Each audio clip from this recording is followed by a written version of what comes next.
Hello, hello, friends. It's the School of Self-Worth. I'm your host, Nicole Song. Welcome back.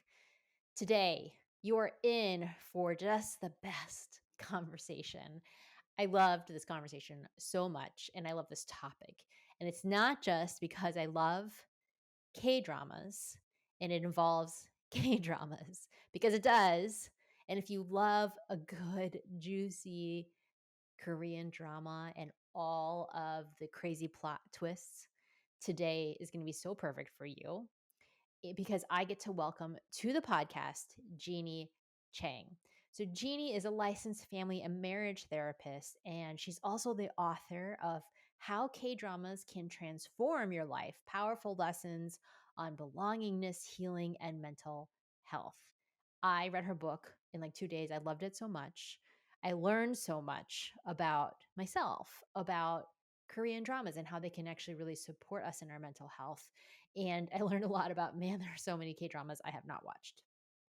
I also had such a beautiful conversation with Jeannie, who speaks so well to so many of the challenges Asian American women face in managing and handling their mental health, the stigmas that can come up over addressing their mental health. And she really just has so much wisdom. And boy, does she know a lot about K dramas. I have like a huge list after talking to her and reading her book. So, whether you are an Asian American woman or you are friends with or work with an Asian American woman, this episode will teach you so much and you will learn so much about yourself, about them, about the challenges in particular for Asian American women with mental health. And if you are a high achieving Asian American woman who wants to manifest a promotion in 60 days while working 20% fewer hours, DM me promotion on Instagram. I have got something for you. Okay, friends, let's get rolling on this such let's get rolling on such a fun conversation right now. Jeannie, I'm so excited to have you here. Welcome to the School of Self-Worth. Thanks so much for having me. I'm so excited to be here. Well, I have just been doing a deep dive into your book around K dramas, and I would love to just ask you a few questions before we get into it, even though I know fans of K dramas who are listening are going to be like, please start talking about K dramas. But Sure. I actually am so excited. So, Jeannie and I were both at the Asian American Journalists Association 2 weeks ago. And I was like, I want to know her backstory because I don't know anything about that. So, would you please actually just share with us a little bit of your backstory Of around course. how you got to this place where you are now, talking about K dramas and mental health, but you started with journalism. Yeah, no, Yeah. and so it was really cool being back at AAJA. I think that was only my second convention since basically since COVID. But it's still the reason why it's so nostalgic and actually special to be at the Asian American Journalists Association convention is because I am a former journalist and I always share in my talks. I left the field of journalism not necessarily disliking the field. So I always make that clear. And so sharing now coming full circle, helping journalists through their own mental health, because cover some of the stories you have to cover, folks have to cover are very, very difficult, is very rewarding. But when I share why I left the field of journalism, it was back then I was thinking about my own mental health without knowing it was mental health. Cause so this is where I date myself. So in the 90s, when I was starting my career right after college, no one talked about mental health, especially in our community, but let alone in the workplace. It was still very much not talked about in the 90s. So, what I was experiencing at the time, even though I loved what I was doing and when I was doing it, it was after the fact when I didn't do it, as in post work days and feeling very alone. I didn't have this belongingness that I think is very, very essential for our mental health. I felt very isolated. There weren't other Asians at the time like me in broadcasting in the radio sector. And I just remember feeling and you need that support, especially when you're a young, early 20-year-old out of school, like 22-year-old out of school who really wanted to look up to some folks. So I chose to leave. I took a very progressive approach going, you know what? I don't feel good. And I always say I didn't feel good. And the feeling not so good was burnout, the word that everybody knows today that no one knew in the 90s, sorry, 80s. Oh my gosh, I'm not dating myself. 90s and realized that I wasn't going to stay feeling that way. So that's what I mean by progressive, meaning, you know what? I know I wanted to be a broadcast journalist. I love what I was doing. I absolutely love seeing President Clinton multiple times and covering the news. But then overall, I just wasn't happy. In fact, I was unhappy, but not necessarily due to the field. So it was just a lot of my own Korean American upbringing that got me to that point. So I chose to leave it thinking that it would be better for me. And so, of course, when you leave a field, you're like, what am I going to do? Right. I'm in my mid 20s, very young. But back then, you're like, oh my gosh, I need to pivot. So I decided to pivot to business school. And I joke about it saying, hey, I went to business school for not so right reasons, meaning I could care less about business. I talk about this. I'm like, I was like, eeny, meeny, miny, mo. I'm not going to medical school. I'm not going to law school. I'll go to graduate school because that's the Asian thing to do. And we'll talk more about that with our Asian identity. And then I decided to go to business school. And yes, I did get in by the skin of my teeth.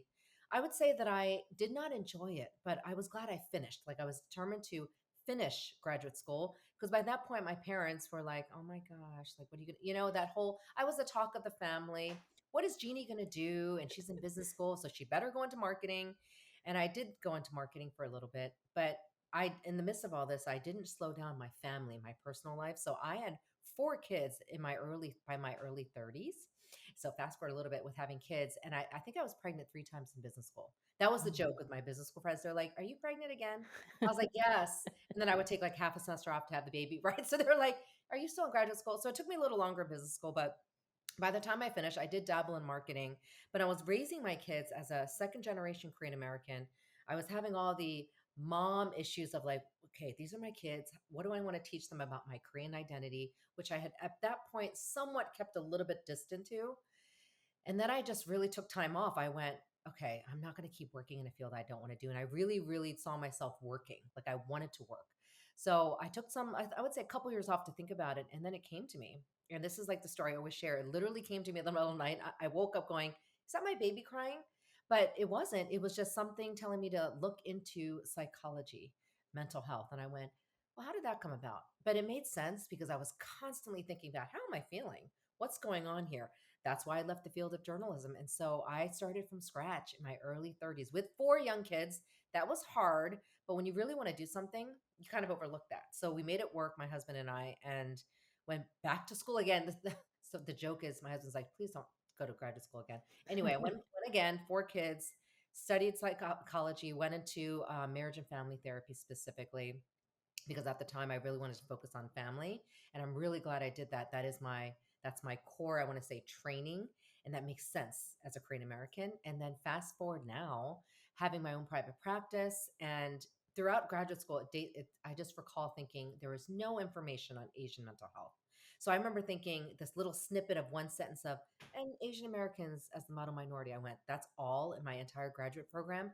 And even now, it's very similar, that training. And that's terrible considering how big our population is, right? So that's a whole other thing. But my thing was I want to reach my community. I want to talk about Asian mental health, something that I grew up wanting to talk more about but never could. And so that's been my life's work since. And Korean dramas came into the whole mix right before the pandemic. I would say several years before, so not in the pandemic, when I realized a therapy session was not going well and I decided to bring it in because I'm like, you know what? We're not talking about the elephant in the room. So let me try to separate this family from what they're seeing, which is themselves. And if you make it about yourselves, you can't see the trauma. And so I decided to bring in a story, and it happened to be a K drama story. Now, none of them had even seen it, didn't matter. I just brought it in as an example of storytelling, which is very powerful. And that did the trick. So I remember thinking back then, oh my goodness, how do I use K dramas more? And people are like, K dramas? Well, this is why it's authentic. K dramas are my self care, and they have been for decades. So it made easy sense for me to go, they help me. So I'm pretty sure it could help this family, Asian or not. And so I'll pause there, but that's the trajectory of my whole, where I am today and how Korean dramas came into play in my work, which is a big part of my work today, but not all of it, but a big part of my mental health work. But I use all my skills, the journalism skills I built up, and then business school skills and marketing to do my work today, which is a speaker a lot in workplace mental health. So I love speaking to the masses, going into organizations and telling leaders, hey, you need to help your employees. I'm not that bossy. I'll say it nicely, but I'm like, hey, mental health is very important if you want your business to succeed. How do we make sure that we're engaging your employees in this way and taking care of their well-being as leaders. And so I talk to leaders a lot. They're my favorite demographic, mainly because they're the ones creating that change. And so that's a lot of my work today. And that's me using all my skills. So it's like coming full circle. I love that whole story, and I have so many things I want to both comment on and ask you about in that process. But I'll just say this, that my experience in journalism, so I was in like the 2000s when I started, is that that was my first intersection with mental health, also, or lack of it, for such a long time because I had a source die by suicide. And then I went to a therapist for the first time. And like I had, like you talk about vicarious traumatization in your book, and I was like, that was me. And I remember when that happened because there was none. Like during that time, there's no social media and people talking about mental health and therapy. So I just wanted to pop that in because I really related to that. And I think even today, like just hanging out with journalists, I'm like they are working on it, but there's just so far to go still to really support them with it because they are exposed to such intense topics and wars and trauma and life and all this stuff all the time. So I just wanted to say I really related to you speaking to that piece of it.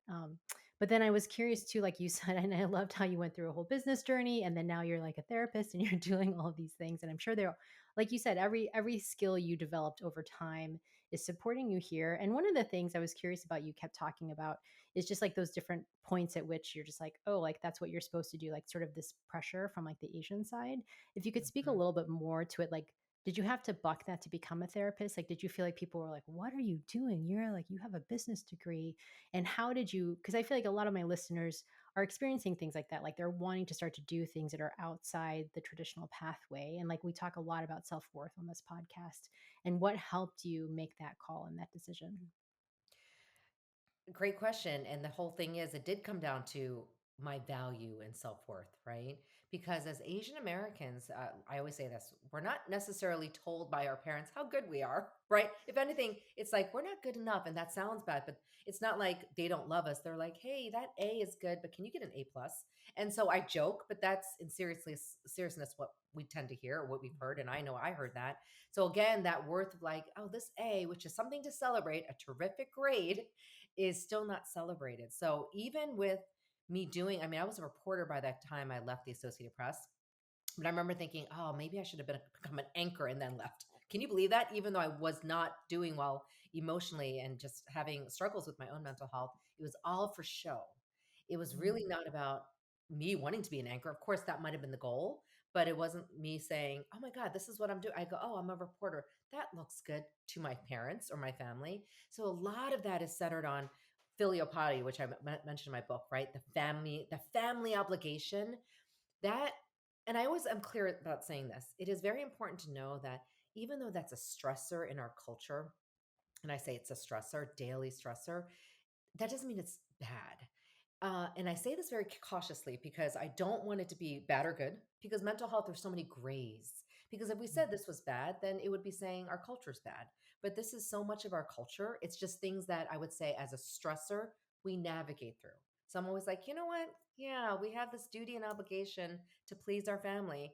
That is there. It's not like we get rid of it. It's just part of this decades history of teaching that we cannot get rid of, but we can go, you know what? I'm going to break that cycle. And that's kind of what I did, unbeknownst to me, because I didn't have the language for it. I didn't go to psychology, right? I didn't go to graduate school yet. And I was like, this doesn't make sense. I went to business school because it looked good, right? Hmm. Hey, it looks good to my family. Guess what? Jeannie quit her job in journalism, but she's getting an MBA. And I was like, that's what it was about. And so that's too much pressure. And so when I was thinking in my early 30s, there was no way I was going to work 30 years in business. So when I decided to pivot, by then, this is what made it easier for me. Maybe compared to the younger listeners, it's harder. I was already my own parent. Like I was parenting Mm. myself, my kids. I was married. So I was able to go, Mom, Dad, or in Korean, Amman Appa. I am not going to listen and I don't care what you think. Now, that's not true. I did care what they thought, but I decided to pivot for me and what I wanted to do. And obviously, these are the results. So I'm pivoting in a field that I never imagined I would do. So if you told me when I was 18, you're going to do mental health and talk about K dramas, I would think the K dramas would be cool, but not the mental health. I'd be like, what are you talking about, mental health? But it's super cool that what led me here was me deciding to break that cycle. Because yeah, I shared that. I don't think I say it too much in this book, but in my memoir I share, by the way, I came from a family of brainiacs. Well, who doesn't, right? But it would be like cousins who are lawyers, doctors. And so I didn't fit that mold. And I remember thinking, oh, my cousins, they're going to say something. And surely they did. They're like, so you pivoted again and now you're going to be in psychology. Like what? So that was my own things that I had to navigate. I still do, but it's much easier now when I'm seeing how proud I am of the work I'm doing to be able to ground myself and going, but this is the impact I'm making. Here's my impact. You're making your own impact as a doctor. Great. Here's mine. And so, but that takes work. I'm 50 years old now. And I tell the young folks, because I work with a lot of young folks, I'm like, hey, I wasn't there at your age either. Like I'm not saying, hey, come on, let's buckle up and do. No, I'm very real with them going, it is hard. And so as a family therapist, even though I want the family to be cohesive and intact, there are times I even tell the kids they may need to pivot and not do what their parents tell them to do, or actually not try to convince them their parents. Like there's very different conversations I have. We could talk about what that looks in K dramas, but I did a lot of work on that. And so I think it's really important to for the sake of our mental health, this is where I go a little bit against the grain of Asian culture. I look at things as mental health being the top priority. So Asians are being it's about being collective. For me, it's the mental health is about self. Self is not what I say, self is not selfish. People are usually like, oh, self-care, selfish. I'm like, that is just the misconception. You cannot take care of your family if you are not taking care of yourself, right? That whole concept. So my thing is your mental health does need to come first for you to do everything you need to do. And so that's what I did. And so when I decided to do that, I got the confirmation throughout graduate school when I was eating everything up and going, "Oh my goodness, this makes sense." And so it was like connecting the dots for me. And I believe that happens for everybody, honestly, but it comes at different seasons of life. For me, it actually came after being a mother, and I don't regret at all that it came at that time, you know? And so I think it actually made me a better therapist because I was a little older to be like, okay, let me use some life experience. And so I think a lot of that is the biggest thing I work with as a therapist, which is that identity concept of this is my family, this is me. Wait a second, I was never taught to think about self. And again, it's not bad. It's you're going to have that conflict. I always tell people there's going to be that conflict because we never had that example. However, you might find later on as you reconcile that conflict going, wait a second, I actually feel better and I think I'm a healthier daughter to my parents because I broke this cycle or I decided to pivot because it made sense. And that's what I always say about I always say what goes around comes around, things will come back. The family is like a circle. Even though right now your family might be like, "What are you doing being in mental health?" which is what I got. They see things now. Now, obviously, they see things now because I wrote a book and all that stuff. And don't get me started when they're like, "Are you going to be a New York Times bestseller?" Don't even get me started. But that's so Asian. But the whole thing is, I'm confident. So going back to our self worth, we have to have our inner confidence. So now I'm like, oh no, I'm not a New York Times bestseller, but I wrote a book that a lot of people are impacted by. So my confidence is coming out where my parents like, oh, you know what I mean? So it's a very different approach. It's not me listing accolades, which I thought was the worth, right? That's where a lot of Asians go, here we are, we've done this, this, and this, and then we've done this and this. That's exhausting. It's great and we can be proud of the achievements, but that should not be our end goal. Our end goal should be we've done this, but look at my confidence and look how I feel about it. And it's a tough job working in mental health, and I specialize in grief and trauma, so that's the hardest thing. But I always have this belief of the impact I'm seeing, and I focus on what impact I can make, and not about how it impacts me to be like the greatest therapist. Am I making sense? So it's more like I've changed it around, and that's where I got my worth going. Wow, if I can just change one person and help them through a K drama, which I have, it like makes my day when they're like, Jeannie, gosh, because of you and this recommendation for Reply 1988, I feel so much better. And now I just went, you know what? My job is done for the day. Right. And then the Awesome. next day starts. So that's my long spiel on how that self worth is. And by the way, it's a continual process Mhm. because something in our family or our culture or the community can get us down. And then we feel that pressure again. So I always say I'm 50 years old, but in front of my parents, I'm like 17, right? I'm like, yes, I'm a dad, and I just saw them this weekend. So I was like, huh, I'm still the same daughter, like that tense up daughter. I have a great relationship with them, but sometimes I'm like, you ask me about my book sales, or you know what I mean? You don't say, hey, how's life? How are you? And that's just Asian Yeah. way.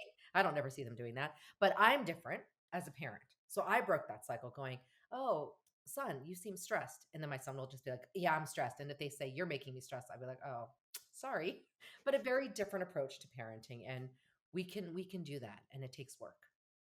Yeah, thank you for sharing all of those pieces. I really resonate with it. And I think, especially like I went to become a yoga teacher, which is not like on the list of Asian parent approved jobs, right? And like you have to just be like, okay, what makes me happy? And then me recognizing like me being happy was going to help them because they really just want you to be happy and secure. That just Sure. comes out in all of these different ways. So, yes, It very does. Like, much. how much you wanna eat? Or, yeah, it's so funny. They're like, "You're too skinny. You're too fat." I mean, that's like Yeah, that's another totally. part of self-worth where Asians will just talk about your appearance, and I'd be like, "Hmm, guess nothing really matters." But again, I joke, Right. I say this to cheer up the young folks going, you can't change your parents. And so that might be a question you're having, but we can't seek to change our parents. I say this even as a family therapist. They won't change, but you can. Like we can change ourselves, meaning I can only change me. I can't Right. change my spouse, even if I tried, right? But I can go, let me change my approach with my spouse, or let me change the approach with my parents. So I tell a lot of the, especially Gen Zs and millennials that struggle a lot with their mental health within the family. Mhm. I'm like, "Oh, your goal is not to convince your parents to talk more about mental health. It is more Or like, to convince your parents to like go to a therapist. I'm always like, oh, yeah, that's definitely not going to work, right? that's like hitting a brick wall." I go, "Hey, if they go because you, promoted it and stuff, Right. great." But I've seen such distress from the young folks going, "Oh my God, they're not going." I go, "Yeah, because they don't know what that is. They see it as something very different and they have a different language." Remember, I said in the 90s, there was no language. And Mhm. so the older folks just are not exposed like we are now. And even now, as a Generation X, if you see me talking about generations, it's because each generation has a different approach to Mm. our mental health, to the culture. And, where we have baby boomers very set in their ways and they were survivors. Gen X, my generation, and maybe a little younger are the results of those survivors. So we're less surviving and we're thriving. And then you have the Gen Zs, my kids, that are just sitting there going, "Yeah, give us all." I'm just kidding. I mean, sometimes I'm like, "Oh my God, why are you so entitled?" But that's not the word. But it's just very different, and so we Right. just need to accept the difference. Yeah, totally. Well, Long this way. actually speaks into something. No, I love it because this one I've been just really thinking about too is like Asian mental health. Like there's a stigma, and I'd love if you could talk a little bit about the stigma. And I'm curious if your work with K dramas is actually helping with the stigma because I feel like it must because like I started watching K dramas because my mom was like obsessed with them and she would like tell me to watch them. And I'm Chinese, and so I'd be like, okay. And she sometimes would tell me like Chinese shows to watch, but mostly it was K dramas. And then I don't remember why, but I was totally the person like that Crash Landing on You group. Like I was like that group because she's like, Oh, watch I love this it. one. But I'm curious like how it relates to the mental health stigma too. And if you could just speak into the cultural piece of it, like why like in Asian, just generalized Asian communities that mental health is hard. Yes. First of all, I love that your mom was the one who introduced you. I Yeah, always love she's like, hearing about watch that. this. Yeah. Yeah. And actually, I'll be honest with you, that's how it initially started when I brought it into a therapy session. It was a Chinese American family. Mm, So I just thought, oh my God, I'm grasping on the straws. I need to figure something out. So I brought in a K drama story and I talked about it and and that's exactly, so I'll get to that. The stigma, even in that family session, wasn't so much like mental health. It was just they didn't want to talk about the conflict, which is mm, related to our mental health. So I was sitting there going, listening to the mom, listening to the daughter, and I was like this going, I go, "But you guys are not listening to other," and they're like, "What do you mean?" And I'm like, "You guys are totally in conflict." They're like, "Conflict." So the funny thing is Asians don't even have conflict. And I'm mhm, like, conflict sounds bad, but do you know that in order to have good change happen, conflict sometimes has to happen, not always. And so even in that stigma, it runs so deep. And I'm just talking family arguments where they're like, "No, we didn't argue." And I'm like, "You did argue." Right? That's my job. right. I'm like, "I think you just argued in front of me." And so it's just so funny that it's a lot about showing face and saving face in our culture. And this is where I go back to the Chinese, I would say the Chinese history of Confucianism, because that is rooted in Korean culture as well. So even in Korean society today, 2024, that concept is still there like, hello, we have to be harmonious and let's all get along and then let's all be zen. You know what I mean? But also, let's also follow the rules and listen to our parents. And sometimes listening to our parents, even though they mean well, it doesn't make sense. And so mental health doesn't make sense, right? The definition of mental health is your emotional well-being, your social well-being, and your psychological well-being. So when you're talking well-being, nothing is linear. And so I think that's how Asians like to think. this is how we like to see things. And I unfortunately say, sorry, I'm going to change your perspective and mix it all up. You have to see things in circles. And so that stigma runs very deep if we're thinking of the history of Confucianism. And also, honestly, no mental health is taught in I'm going to talk Korean culture. Nobody is taught mental health. And actually, even in our American culture, it's pretty recent. Mhm. So Yeah. the USA is, I would say, decades ahead because psychology is rooted, I would say, in US, right? In the US history. But Asian culture, or if I'm speaking East Asian culture, there's nothing in the education books considering how well educated the Asian culture is. Let's study. They study the typical topics, right? Math, language, English, all that's reading. They don't study psychology. So it's fairly new. I'm seeing it emerge and it's great. But that's why it's stigmatic because they see someone acting out and it's untreated mental illness.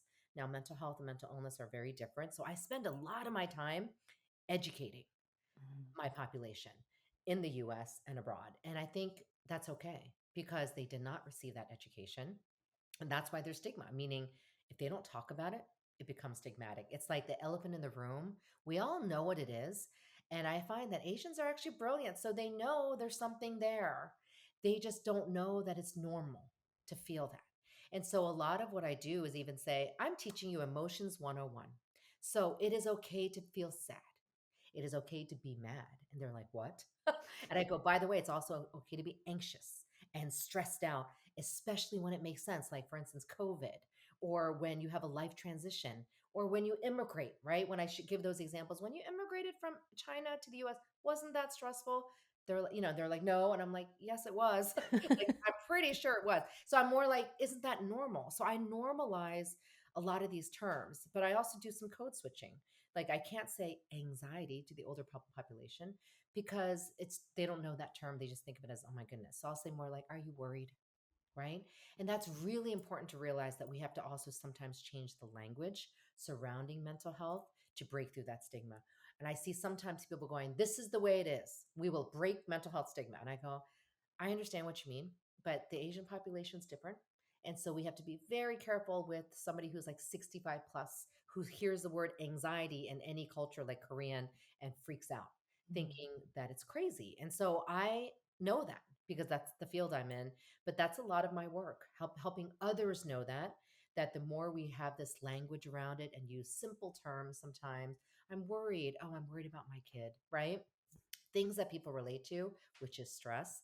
That's how we break the stigma. And then K dramas, how they came into play was it was a great way to break the ice. Instead of me going, yeah, by the way, you have trauma. I mean, nobody wants to hear that. Yeah, They're no like, one wants to what? hear that. Right. Even the best, even non-Asians would be like, did you just say I'm traumatized? So instead of saying that, I'll be like, there's this K drama that where this person loses their parent right in front of them and she sees them die. I mean, how do you think that is? And then people be like, oh my God, that's so traumatic. I go, yeah. And so I will kind of make these stories examples, and then people go, oh, I see what you mean. Right. Mhm, But mhm. it made it just a little bit more normal. When I went, see that story, that's pretty traumatic if you're watching a parent die in front of you. That's kind of what happened to you. So it's like that kind of experience that I bring in. That term is actually called externalization. I read it in my book where it's like you can see a story and be like, that's not me, but I relate to it, but it is me, without making it about you, because Mm. it is hard to have this self stigma surrounding everything you're feeling. So I understand the stigma. I never say, oh my God, we should never have stigma. It's just that K traumas help to have these conversations around characters, fictional characters that actually are experiencing real things. Now, the circumstances, like when they're driving these Porsches, and you know what I mean? These scenarios are a little bit outlandish, but not their emotional experiences. And that's why K dramas are going global because people see these emotional experiences that K dramas do so well, and they're written surrounding the characters, unlike Western television where it's about the plot. So K dramas are about the people, so people relate to people, and so that made it easy for me to go, well, there I just saw this, Crash Landing shows grief, and I'll give an example of grief, and they're like, yeah, that's grief. I go, yeah. So let's talk about it. So it makes it very easy to go, yeah, when I saw her character, and then it becomes about them, but then they're able to process and go, oh my God, yeah, I think I'm grieving, and I see this all the time, and it's like so encouraging. But I just normalized grief, and so that's, I would say, what I do. And I think K dramas are excellent examples or showcase great examples of so many things that are hard to happy. By the way, Asians also have trouble with happy. Like I'd be like, you can be happy that you did this. They're like, really? I'm like, oh my gosh. And I have to remind myself too that it's good to celebrate our successes or what we see as success. And you see that in the K dramas where you see people being happy for each other about simple things that I think is so normal. And so I even point out the happy moments. I'm like, look at this. She just celebrated that her daughter did this. And I'm like, we need to do that in real life. And what a great example. Well, it's So so interesting because you're sharing that like the culture doesn't necessarily do that well, and yet the K dramas do. And like, I am so curious about this because I'm also an army, so I'm a total BTS fan. And then there's like, it's interesting because with them, like one of the things that fans love is that they're really emotional. Like they really share their emotions on stage. They cry a lot, and it's like not something you typically see, especially in America with men. But there's that's happening, same things happening on K dramas, and yet you're also describing cultures that are like kind of locked down emotionally. Like, why is it that on K dramas, or what is it that there is that divide is being crossed through like the entertainment industry versus actually in person? Because that's so interesting to me. I was like, maybe Koreans are more emotional because Chinese people definitely are not, but I don't know. So I'm curious. no, so I'll just speak for Koreans. Actually, Koreans are very emotional. Mm. So I think that's why you see that in K dramas. If you notice the K dramas, the most frustrating thing about a K drama is they don't talk about things necessarily. Oh We yeah, see it as viewers. We're like, yeah, oh, the mom just yelled at her daughter, but then she's crying now. Like, and the right. daughter won't see the mom crying. But in real life, I see that. And then you see that in the Korean culture, where you're like, oh my gosh, calm down. You're so emotional. Koreans are very emotional, but they're not verbal. So I kind of make it clear, like going, by the way, nonverbal communication is also a powerful form of communication. I just want them to get better at talking about it. I mean, that is the goal in our culture, where the US culture is like blah, blah, blah, blah, blah, blah, blah, right? Right. And it's not bad. It's just they're better at saying, by the way, my mental health is whatever, right? But Koreans would be like, what? I don't talk about mental health. And that's fine. And I'm just in a place where I understand that. So there's different ways of showing it. K dramas also, let's be real, they're written by females, almost Hmm. 99% females.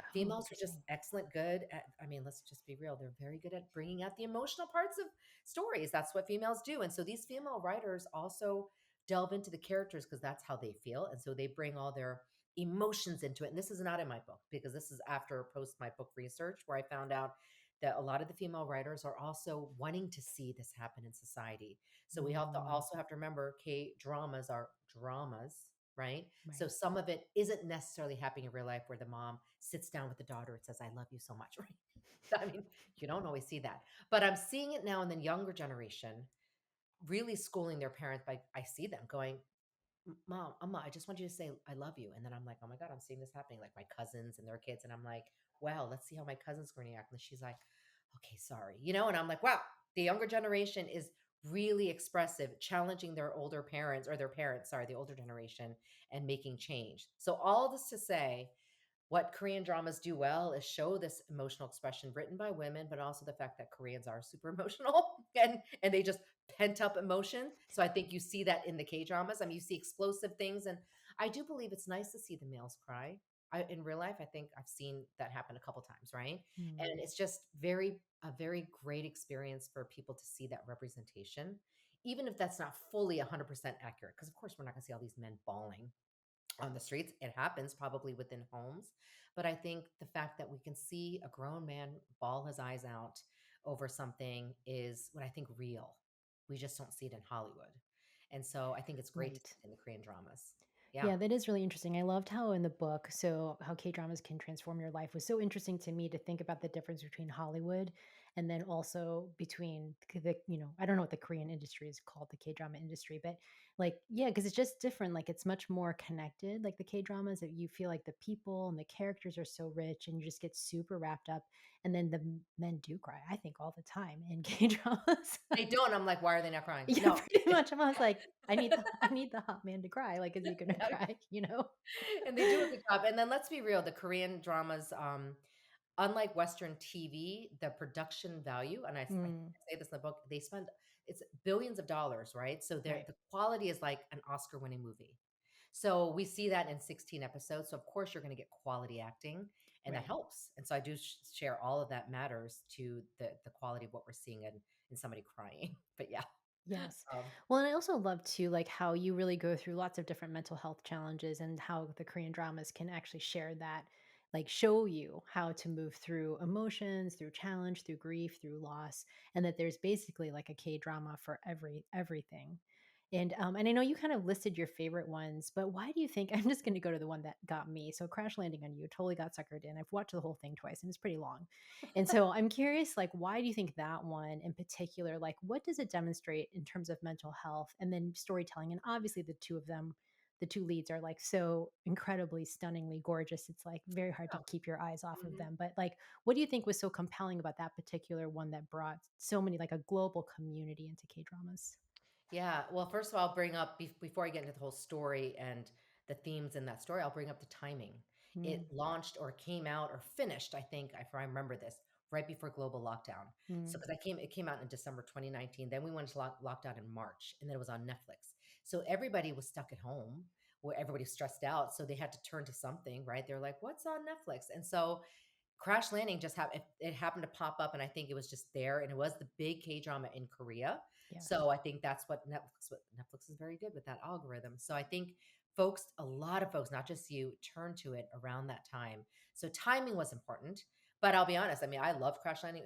It broke all records. The Queen of Tears has broken that now. Hmm. But it was excellent. But then I can always share. Oh my god! But there's even more excellent stories in K dramas.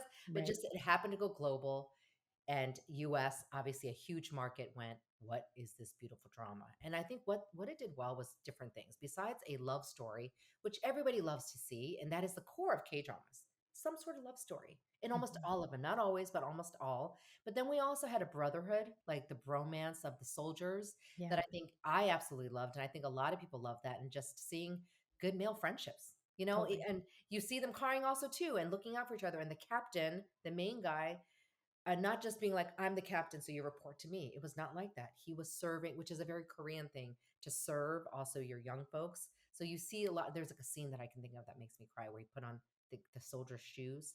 Remember, they stormed out of Mm, the store and he put on his shoes. mhm. So things like that is really important. And I meant to share this, and I can't believe I didn't, but it's on the cover of my book. The Korean word Chang, meaning belongingness, the powerful emotional sentiment of this affinity and affection that is threaded through all the relationships in K dramas. So, besides seeing that, of course, with the loved ones, you see that, I mean, with the love story, you see that with the brothers, and then you see that in the family. So, even though she had some conflict with her family, there is that chung of like, she still had something with her stepmother that was like the perils of everything. And I really looked at that relationship going, oh my goodness, the stepmother is just cold. And there's always the K dramas, what they do well is there's never a real villain. It's so Mm, complicated. And there are villains in real life. There are evil people, but I'll also say that people are so complicated. Good people can do bad things. And so this stepmother obviously had her own vices, and you see her share later and expressing that. I absolutely love that conversation. But you know how the K drama did it? Through a recording. Do you remember that? It was like the mother sharing, thinking her daughter was dying. oh, And yeah. then, yeah, and then Sonia Jin hears her mother lay out everything, going, I was depressed. And so you see in the K dramas the expression of this emotion of that was verbal, but you're seeing that Chung play out in conflict and then resolution, because K dramas end happy 90% of the time, and that people won't admit this, but we love that for the sake of our mental health. Oh, You want to totally. see, yeah, you're like you want to see fairy tale happy, and in fact, I'll still have people going, I hate tropes. And I go, oh, so you don't like the happy ending trope? They're like, well, I go, so stop saying you hate tropes, because I go, tropes are actually, actually I see as a trauma tool. You know what to expect when you're watching a K drama. You know there's gonna be a love story, and you know it's gonna end fairly happily. If it doesn't, you see people in an uproar, and it's very rare when it doesn't happen. Mr. Sunshine. That's all I'm gonna say. Anyways, if you watch that, yeah, here's a spoiler. But I think with that one, and also I brought up grief. Mm, It was very short, but I absolutely loved. Well, there are two parts of grief. Grief with Sonia Jin's stepmother. I mean, she never had the life she wanted. I guess she never had the marriage she wanted. I mean, that's a little bit what you see in real life. So she takes that on her daughter, that I guess was technically what the mistress's. So it's all complicated, right? So it wasn't even her daughter. So she's like, I'm going to take it on you. We're not blood related. And so she had her own, and you see that so much in real life. And then the mother of the second lead, who was from North Korea, who I absolutely loved, would do anything for her daughter, the opposite. And when her daughter was grieving a loss, I thought that actually made the show for me. It was a great show all the way around. But then you have that one scene where the mother's like, okay, I'll just grieve with you. Instead of going, well, let me cheer you up. Let's do this. Let's do that. Move on, which I tend to see a lot because we don't know how to handle grief. But Mm. she just said, okay, you be sad. I'll just grieve with you. And actually, do you know what happened in that scene after the mother said that? Because the mother's like, go ahead and you keep grieving. The daughter got up and moved on with her life. I tell people that is like a trade secret of therapy. Validate the person's emotions. You actually see that very well in K dramas, not just Crash Landing. You'll see them say, "Okay, you're sad," and I'm like, "Oh my god, they're a therapist." Because in real life, I could just. That's why therapists can, get like I don't know. People come to them because we'd be like, "Oh my goodness, that sounds terrible," right?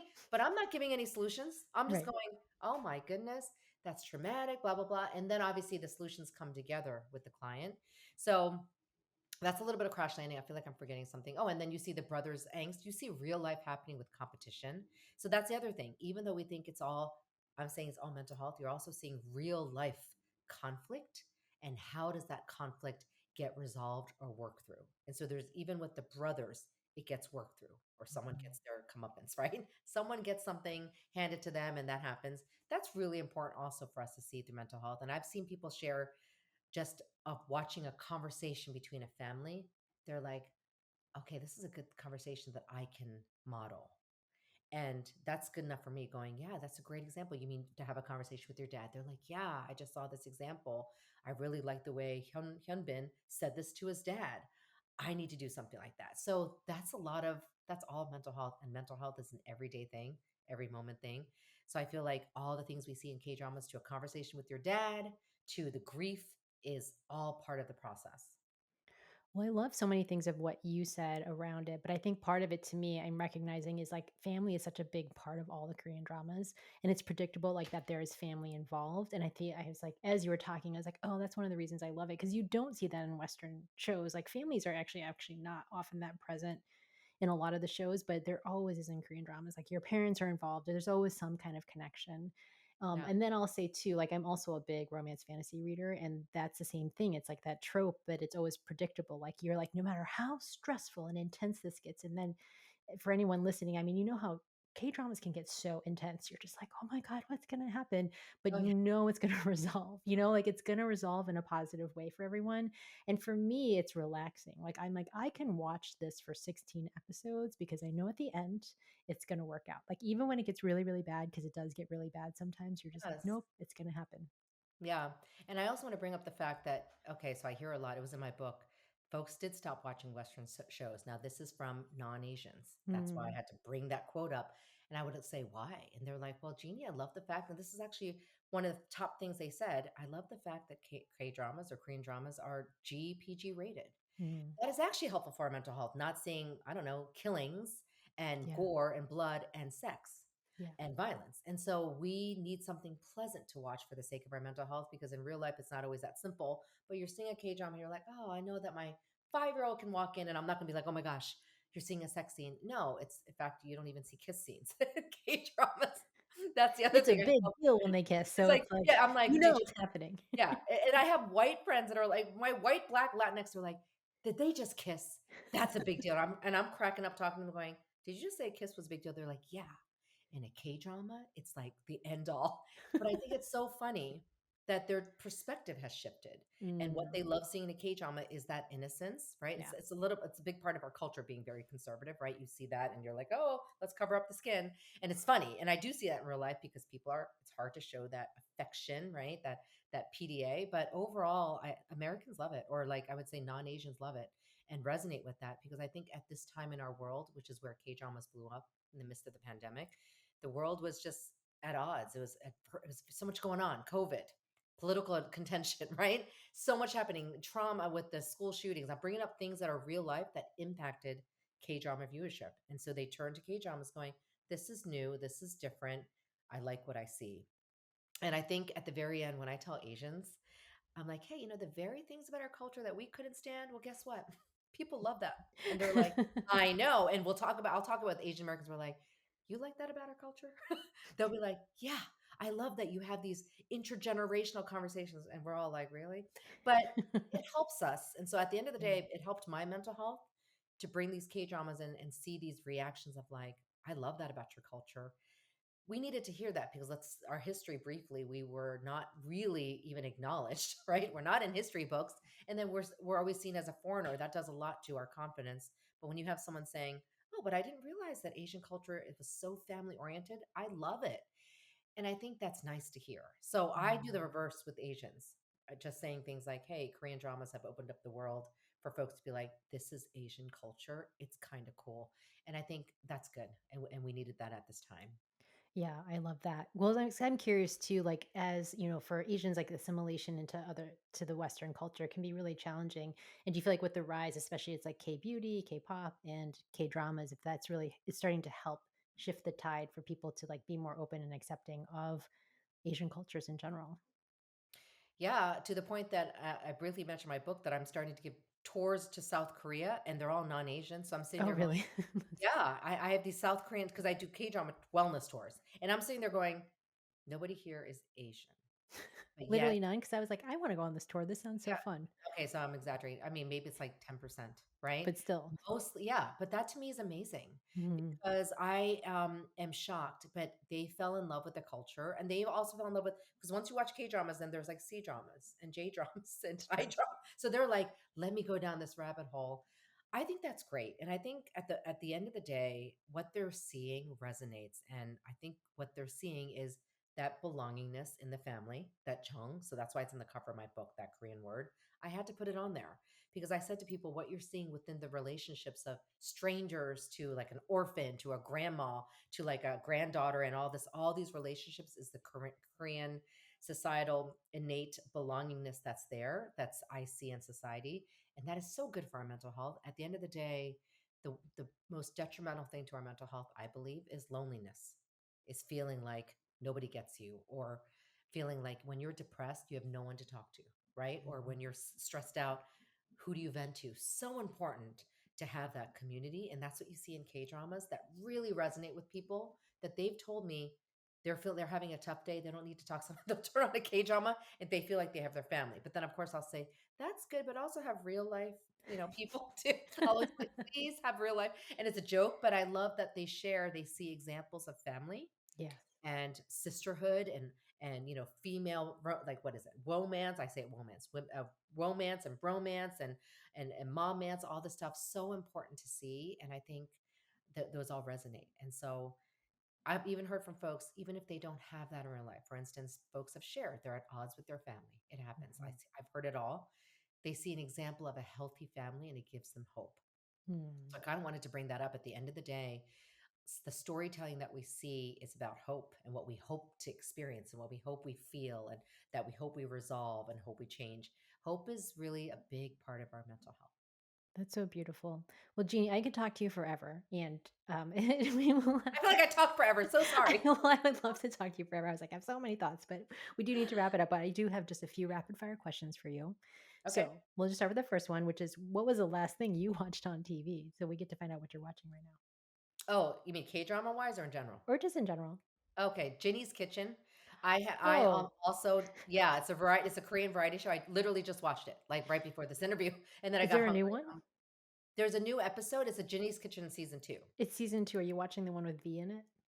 The V was season 1. I already Oh, watched that. he was season 1. You're like, So I'm done with yeah, that. I'm done I'm with just that. Moving laughing on. because I did Yeah. watch that show, and my husband's Yeah. like, this show is like watching paint dry. They're just like making food, You would and think nothing so, else but is it's happening. something I found it It's therapeutic, but relaxing.